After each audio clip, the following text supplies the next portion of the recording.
Hello. അപ്പോൾ ഇന്ന് നമ്മുടെ പ്ലസ് ടുവിൻ്റെ റിസൾട്ട് വരുന്ന ദിവസമാണ് കേട്ടോ, മെയ് 22.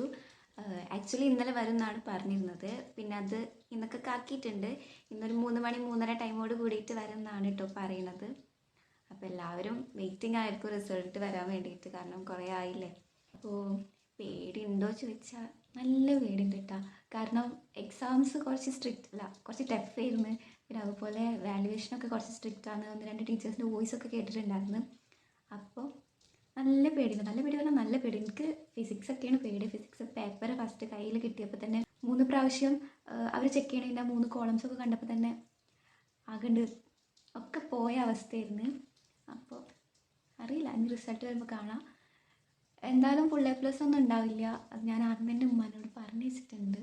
എന്നാലും ഉമ്മക്കൊരാഗ്രഹമുണ്ട് ഫുൾ A+ വേണം എന്നൊക്കെ കേട്ടോ. അറിഞ്ഞൂടാ എത്ര മാർക്ക് ഉണ്ടാവും എങ്ങനെയാണ് ഒന്നും അറിയില്ല. എന്തായാലും നമുക്ക് റിസൾട്ട് നോക്കാം. കുറേ നേരമായി എല്ലാവരും ഗ്രൂപ്പിൽ ഇങ്ങനെ ഫ്രണ്ട്സ് പറയുന്നുണ്ട് വന്നാ പറയട്ടെ പറഞ്ഞിട്ട് ഇങ്ങനെ നിൽക്കുന്നുണ്ട്. എന്തായാലും നോക്കി നോക്കാം. 3:38 മാർക്കാട്ട കുറഞ്ഞ ഞാൻ അത് വിടൂലട്ട. എന്നിട്ട് ചേട്ടാ ഇംഗ്ലീഷിലെ A+, ബാക്കി നോക്കി ബാക്കി മേലക്കാക്ക് മലയാളത്തിലെ A+, മലയാളത്തിൽ 100 മാർക്ക് കഴിഞ്ഞ പ്രാവശ്യം 99.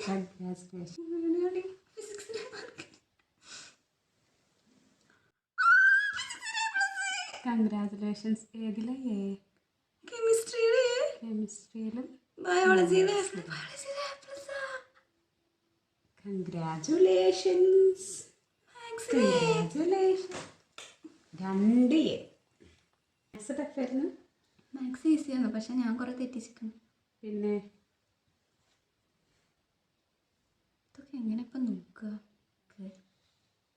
എൻ്റെ കൈ വറക്കണമൊക്കെ സ്വപ്നം കണ്ടായിരുന്നു C+ കിട്ടണേ. ഞാൻ സ്വപ്നം കണ്ടു. എന്ത്? അല്ല സ്വപ്നമല്ല, ഇങ്ങനെ മാർക്കില്ല പറഞ്ഞപ്പോൾ ഞാൻ വിചാരിച്ചു. ഗൈസ്, എനിക്ക് 4 A+ഉം 2 Aയും ആണ്. കെമിസ്ട്രിയിലും മാത്സിലും A, ബാക്കിയുള്ളതിലൊക്കെ A+. പിന്നെ ഗ്രേസ് മാർക്ക് കൂട്ടി നിൽക്കണം NSSൻ്റെ. പിന്നെ ഫ്രണ്ട്സിൻ്റെ ഒക്കെ എന്താണെന്ന് അറിയില്ല. ഞാൻ ഫുള്ള് എയറോപ്ലെയിൻ മോഡിൽ ഇട്ടൊക്കെയാണ് ഫോണിൻ്റെ. അത് പോയി നോക്കണം. ഇതിപ്പോൾ എങ്ങനെയും മാർക്ക് നിൽക്കൊരു ഐഡിയ കിട്ടുന്നില്ല, അത് നോക്കണം. അപ്പോൾ നിങ്ങൾ റിസൾട്ടൊക്കെ കണ്ടല്ലോ. എനിക്ക് 4 A+ഉം 2 Aയും ആണ് കിട്ടിയിട്ടുള്ളത്. ഞാൻ എൻ്റെ മാർക്കിൽ ഹാപ്പിയാണ് കേട്ടോ. കാരണം എനിക്ക് നല്ല പേടിയുണ്ടായിരുന്നു. ഞാൻ ഫസ്റ്റേ പറഞ്ഞല്ലോ, നല്ല പേടിയുണ്ടായിരുന്നു. പിന്നെ എനിക്ക് പെർസെൻറ്റേജ് വെച്ച് നോക്കുമ്പോൾ പെർസെൻറ്റേജ് ഉണ്ട് കേട്ടോ, 91% ഉണ്ട്. ഏകദേശം ഫുൾ A+ കിട്ടിയവർക്കും ഇപ്പോൾ എനിക്ക് ഉള്ള ഒരു അവസ്ഥ മാർക്കൊക്കെ ഏകദേശം സെയിം തന്നെ വരുന്നത്. പെർസെൻറ്റേജ് ലെവൽ നോക്കുകയാണെങ്കിലും ഏകദേശമൊക്കെ സെയിം തന്നെയാണ്. 92, 93 ആ ഒരു ലെവലിലൊക്കെ തന്നെയാണ് വരുന്നത്. അപ്പോൾ പെർസെൻറ്റേജ് വെച്ചിട്ട് മാർക്ക് വെച്ചിട്ടൊക്കെ നോക്കുമ്പോൾ ഞാൻ ഹാപ്പിയാണ്. ബട്ട് വേറൊരു പ്രശ്നം എന്താണെന്ന് വെച്ചാൽ, പ്രശ്നമല്ല, അതിങ്ങനെ നമുക്ക് പിന്നെ ഒരു തോന്നുമല്ലോ, കുറച്ചും കൂടെ നോക്കിയിരുന്നെങ്കിൽ നമുക്ക് ഫുൾ A+ മേടിക്കാറുണ്ട് എന്നുള്ള ഒരു ലെവൽ വരുമല്ലോ. അങ്ങനെ ഒരു തോട്ട് ഇപ്പം ഇങ്ങനെ ചെറുതായിട്ട് വന്നുകൊണ്ടിരിക്കുന്നുണ്ട്. പിന്നെ എല്ലാവർക്കും ഭയങ്കര ഹൈ എക്സ്പെക്റ്റേഷൻസ് ആവും നമ്മളിപ്പോൾ എത്തിയിട്ട്. എന്താണ് എല്ലാവരും ഫുൾ A+ ആവും എന്ന് വിചാരിച്ചിരിക്കണോടത്ത് ഇങ്ങനെ കിട്ടുമ്പോൾ ഒരു അയ്യോ അതെന്ത് 2 A ആയി പോയത്, അങ്ങനെ ഒരു ക്വസ്റ്റ്യൻ വരുമ്പോൾ ഉള്ള ഒരു നമ്മുടെ ഉള്ളിലുള്ള ഒരു തോട്ട്സ്, അങ്ങനെയൊക്കെ ഒരു ഇത് വന്നുകൊണ്ടിരിക്കുന്നുണ്ട്. എന്തായാലും റിസൾട്ട് കണ്ടപ്പോൾ ഞാൻ ഭയങ്കര ഹാപ്പിയായിരുന്നു കേട്ടോ. ഇനിയും നമുക്ക് ഒരു ചാൻസും കൂടെ ഉണ്ട്. ഇമ്പ്രൂവ് ആക്കണമെങ്കിൽ ഇമ്പ്രൂവ് ആക്കുക, പിന്നെ റിവാലുവേഷന് കൊടുക്കണമെങ്കിൽ റിവാലുവേഷന് കൊടുക്കാം. ബട്ട് ഞാനിപ്പോൾ ഗ്രൂപ്പിൽ മെസ്സേജൊക്കെ വന്നപ്പോഴാണ് physics, maths, chemistry revaluation option ഇല്ല പറഞ്ഞത്. എനിക്കാണെങ്കിൽ കെമിസ്ട്രിയിലും മാത്സിലുമാണ് A വന്നിട്ടുള്ളത്. അപ്പോൾ ഇമ്പ്രൂവ് ആക്കാനുള്ള ഒരു ഓപ്ഷൻ ഉണ്ട് അവിടെ, വേണമെങ്കിൽ ചെയ്യാം നമുക്ക്. അപ്പോൾ എന്തായാലും ഇത്രയേ ഉള്ളൂ ഇന്നത്തെ വീഡിയോ. കാത്തിരുന്ന് ലാസ്റ്റ് റിസൾട്ട് വന്നിട്ടുണ്ട്. അപ്പോൾ നിങ്ങളുടെയൊക്കെ റിസൾട്ട് എന്താണെന്ന് കമൻറ്റ് ചെയ്യുക. എല്ലാവരും അതിൽ ഹാപ്പി അല്ലേ ഒക്കെ കമൻറ്റ് ചെയ്യുക. ഇനി ഒരു ഓപ്ഷൻ ഉണ്ടല്ലോ, ഞാൻ പറഞ്ഞില്ല, ഇമ്പ്രൂവ് ആക്കണമെങ്കിൽ ഇമ്പ്രൂവ് ആക്കാം. അങ്ങനെ ഒരു ഓപ്ഷൻ അവിടെ കിടക്കുന്നുണ്ട്, വേണമെങ്കിൽ ചെയ്യാം.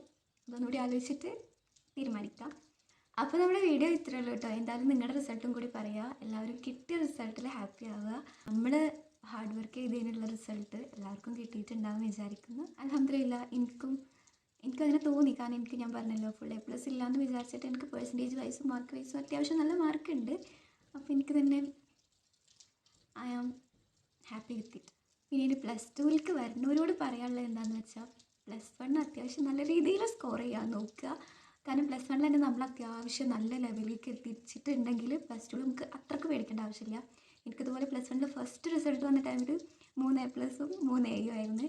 എന്നിട്ട് ഞാൻ റീവാലുവേഷന് കൊടുത്തിട്ട് 7 മാർക്സ് കൂടിയിട്ടുണ്ടായിരുന്നു. അങ്ങനെ 4 A+ഉം 2 A ആയി. പിന്നെ ഞാൻ ഇമ്പ്രൂവ് ആക്കിയിട്ട് 5 A+ലും 1 A യിലുമാണ് പ്ലസ് വണ്ണത്തെ റിസൾട്ട് ഇപ്പോൾ നിൽക്കുന്നത്.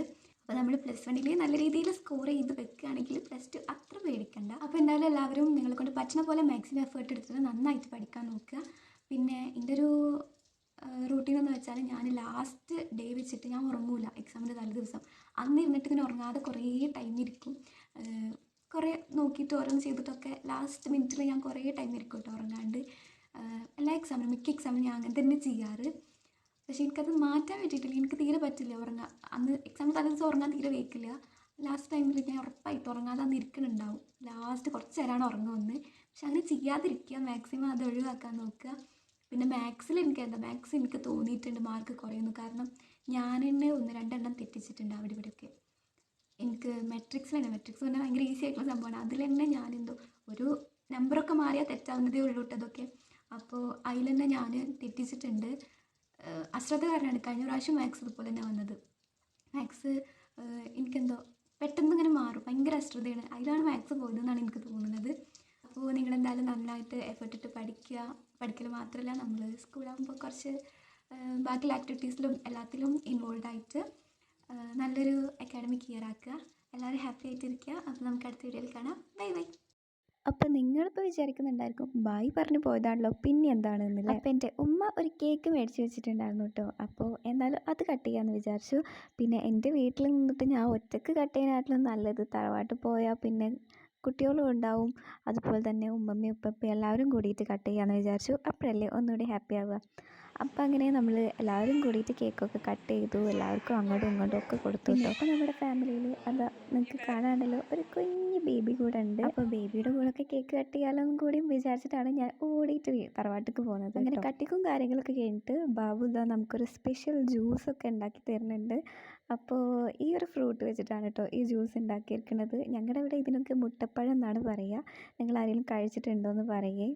ഇതിങ്ങനെ കഴിക്കാൻ എനിക്ക് തീരെ ഇഷ്ടമല്ല. പക്ഷേ ഇത് ജ്യൂസാക്കി കുടിച്ചപ്പോൾ ഉണ്ടല്ലോ അടിപൊളി ടേസ്റ്റായിരുന്നേ. സാധാരണ കഴിക്കണ പോലെ അങ്ങനെ ഒന്നല്ലായിരുന്നു, നല്ല ടേസ്റ്റ് ഉണ്ടായിരുന്നു കേട്ടോ. പിന്നെ എനിക്ക് ബാബു ഇതാ 2 ഡയറി മിൽക്കൊക്കെ മേടിച്ച് തന്നിട്ടുണ്ട്. പിന്നെ എന്താ അവിടെ പോയാൽ ഇപ്പോഴുള്ള മെയിൻ പരിപാടി ഇതാ ബേബീനെ എടുത്ത് നടക്കുക, അത്ര തന്നെ. അപ്പോൾ ഇത്രയേ ഉള്ളൂ. ഇതൊക്കെയായിരുന്നു എൻ്റെ റിസൾട്ട് വന്നിട്ടുള്ള ആ ഒരു ദിവസം. അപ്പോൾ വീഡിയോ ഇഷ്ടപ്പെട്ടാൽ എല്ലാവരും സബ്സ്ക്രൈബ് ചെയ്യുക, പിന്നെ ലൈക്ക് ചെയ്യുക, നിങ്ങളുടെ അഭിപ്രായം കമൻറ്റും കൂടി ചെയ്യുക.